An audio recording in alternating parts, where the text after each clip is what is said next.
जय हिंद दोस्तों, आप सभी का एक बार पुनः बहुत बहुत स्वागत है आपके अपने YouTube channel study helper PKG में। देखो, बहुत दिनों के बाद मैंने अपने इस चैनल पे काम किया है। उसका रीजन अलग है, क्यों नहीं किया और अब क्यों कर रहा हूँ। बट आप लोगों को एक बात याद रखनी है, ध्यान रखनी है। मैं जो भी वीडियो बना रहा हूँ, जो भी कुछ बोल रहा हूँ या आगे इस चैनल पर जो भी मटेरियल अपलोड किया जाएगा, वो आपके एग्जाम के लिए 1001% इम्पोर्टेंट होगा। आईएमपी होगा, वीआईपी होगा। क्या होगा? आईएमपी होगा, वीआईपी होगा।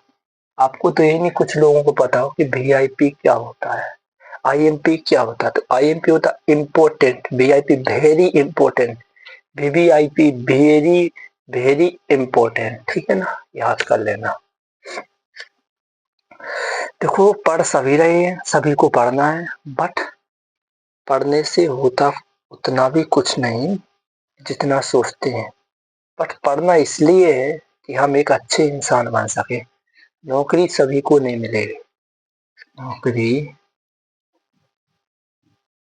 ठीक है ना, नौकरी, जॉब, जॉब हर एक व्यक्ति को नहीं मिलेगी, सभी को नहीं मिलेगी। ठीक है ना।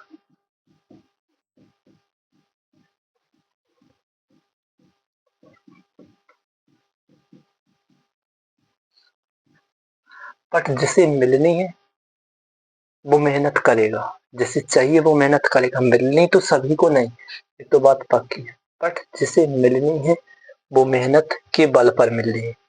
किसके बीच पर मिल रही है?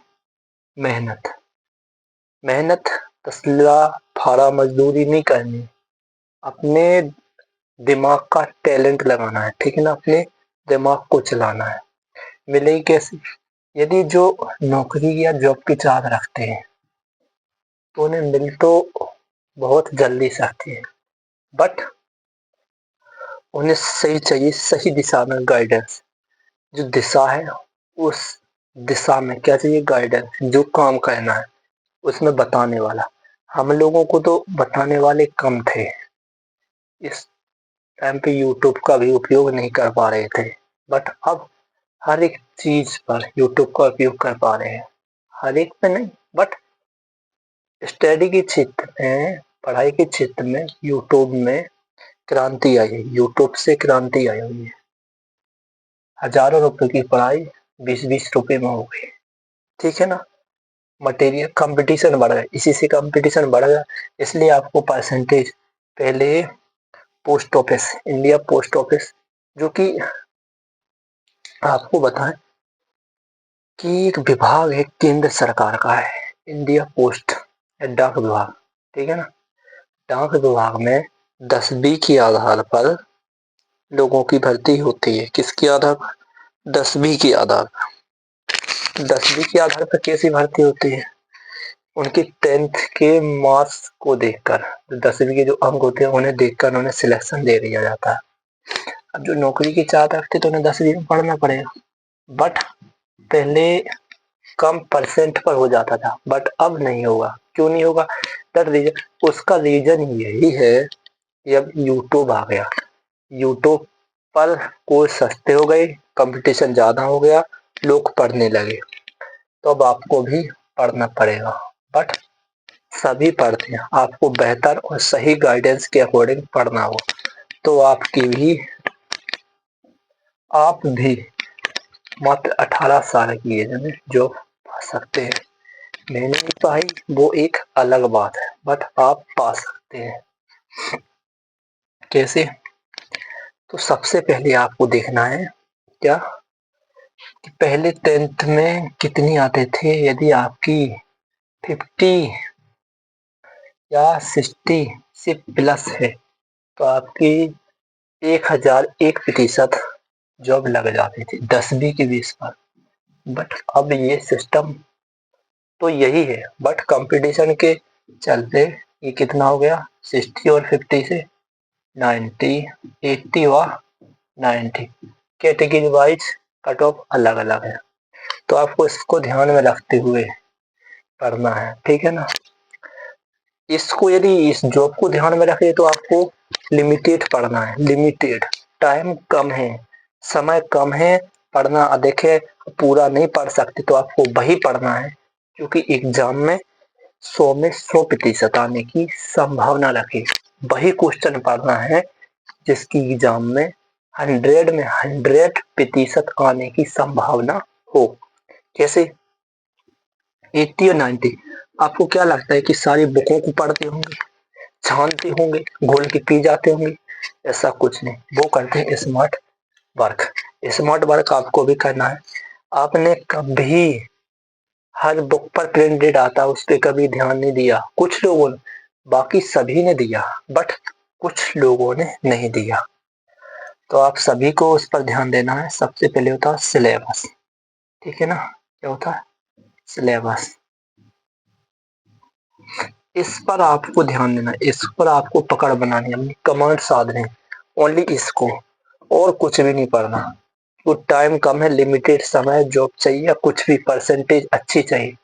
10th बहुत जगह काम आती है, 10th बहुत जगह काम आती है क्योंकि भारत में या एमपी में लोग 10वीं के बाद ही अधिकांश बच्चे पढ़ाई छोड़ देते हैं। यदि 10वीं तक भी कर रहे हैं तो अच्छा अंक अर्जित करें, ठीक है ना, अच्छा मार्क्स लें। वो कैसे लाएंगे? सिलेबस को देखकर।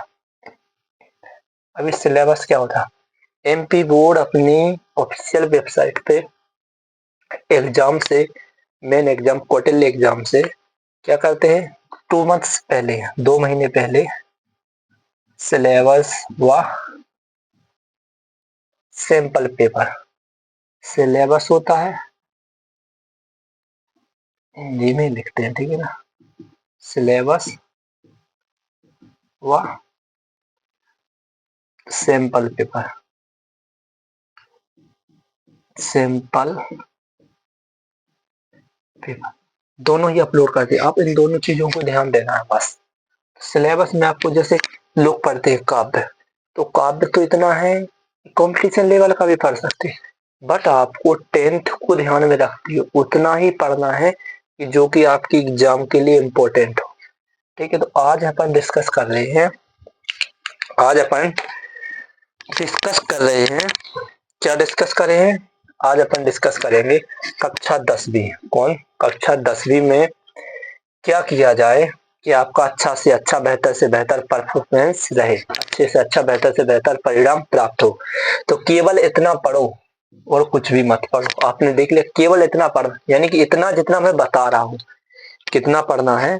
जितना मैं बता रहा हूँ। आपको उसके सिवा कुछ भी नहीं पढ़ना। No other material learning and study, only focus in this goal and with this topic. आपको इन्हीं टॉपिक पर ध्यान देना है, फोकस करना और अपने गोल को ध्यान में रखना कि 80% 80+ कैसे लाए, ठीक है ना?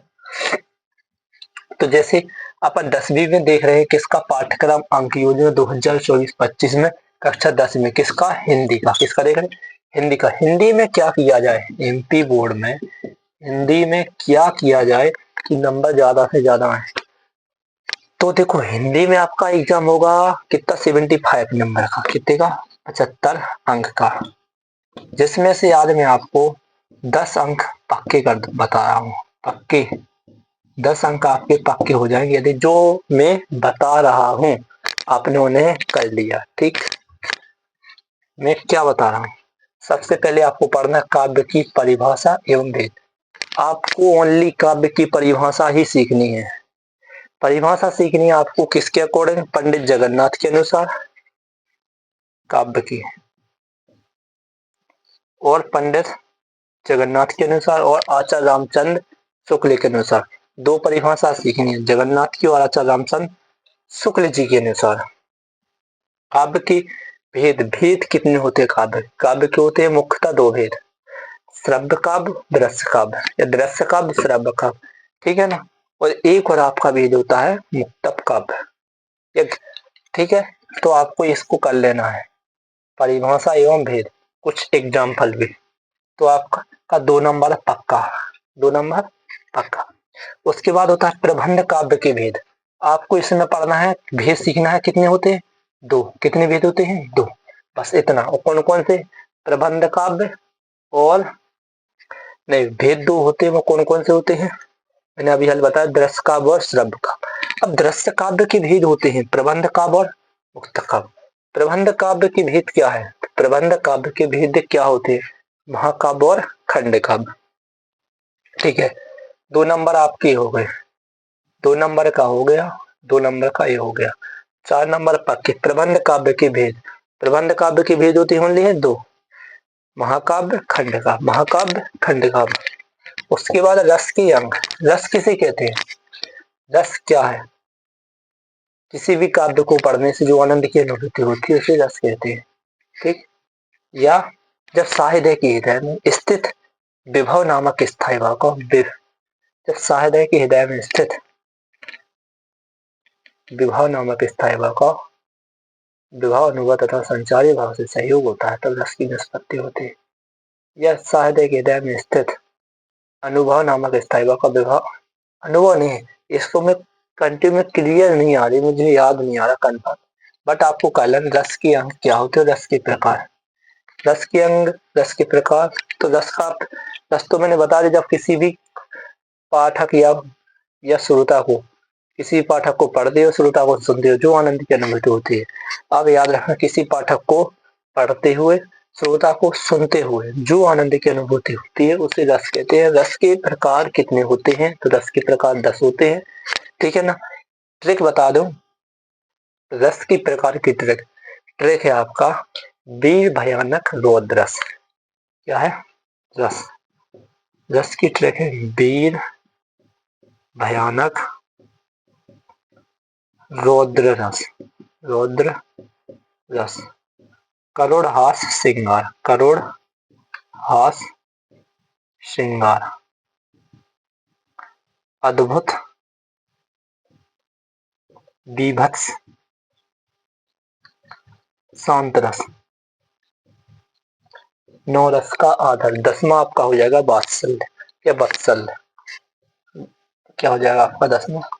वत्सल्य भी बोल सकते हैं या वात्सल्य, वत्सल्य। आपके इनके स्थायी भाव भी याद करने, क्या करना है? स्थायी भाव हो गया आपका रस, रस का होगा प्रत्येक रस का एक स्थायी भाव होता है। ठीक है ना। संचारी भाव की संख्या 33, 33। ये हर बार सब्जेक्ट में आ जाता है। संचारी भाव की संख्या कितनी? 33। फिर सीखना आपको छंद। छंद में कितने नंबर का सीखना है? 2 नंबर का। छंद कौन? दोहा एवं चौपाई। चौपाई क्या होती है? चौपाई आपने सुनी होगी कि रघुपति रीत सदा चली आई, प्राण जाए पर बचन न जाए, क्यों गई आपकी चौपाई। दोहा क्या होते हैं? कबीर के दोहे, रहीम के दोहे। ठीक है ना। जैसा जो भी दोहे होते हैं इन दोनों को ही सीखना है, दोहा और चौपाई। इसके अलावा आपको कुछ भी नहीं सीखना, हरि गीत का उल्लाला कुछ भी नहीं छंद सीखना। तो आपके 2 नंबर ही हो गए और 2 नंबर ही हो गए। आपका है अलंकार। अलंकार देखो बहुत से प्रकार के होते हैं, आपकी बुक्स में बहुत दिए गए, बट आईएमपी है जो वेरी वेरी इंपॉर्टेंट है वो आपको मालविका, पुनरुक्ति, अतिशयोक्ति, अन्योक्ति, ये 4 ही सीखने, बहुत ही सिंपल है।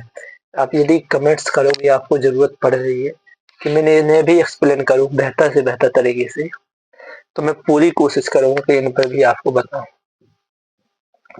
मालविका, पुनरुक्ति, अतिशयोक्ति एवं अन्योक्ति बहुत बहुत इंपॉर्टेंट अलंकार है। यदि आपने इन्हें कर लिया इन 5 क्वेश्चन को तो आपके 10वीं के मेन एग्जाम में हिंदी में, 10वीं के एमपी के हिंदी के एग्जाम में आपका 10 नंबर पक्का हो गया। कितना हो गया? 10 नंबर पक्का। 10th आप अच्छा आपका देखो 75 नंबर का एग्जाम आएगा हिंदी का, जिसमें से आज अपन 10 नंबर का देख लिया। अब बचा आपका 65 नंबर। तो अगले लेक्चर में बताएंगे, वेरी वेरी इंपॉर्टेंट बताएं आएगा क्या। आपको बस उतना ही पढ़ना है जितना मैं बता रहा हूं। आज अपन ने देखा काव्य की परिभाषा एवं भेद। काव्य की परिभाषा रसात्मक वाक्यम काव्यम आचार्य रामचंद्र शुक्ल के अनुसार, और दूसरी है आपकी पंडित जगन्नाथ के अनुसार, जो कि 3 या 4 लाइन्स की, वो भी सीखना। ठीक। उसके बाद वेद। काव्य के 2 भेद होते हैं, श्रव्य काव्य, दृश्य काव्य। ठीक। श्रव्य काव्य क्या होता है? वह काव्य जिसमें सुनने से, दृश्य काव्य देखने से। ठीक, एक इसके अलावा अपन गेय मुक्तक काव्य भी बोल सकते हैं। अब होता है प्रबंध काव्य। क्या होते हैं? प्रबंध काव्य दृश्य काव्य के भेद होते हैं। इनके प्रकार के देखो भेद, प्रबंध काव्य के दो भेद होते हैं, महाकाव्य, खंड काव्य। डन।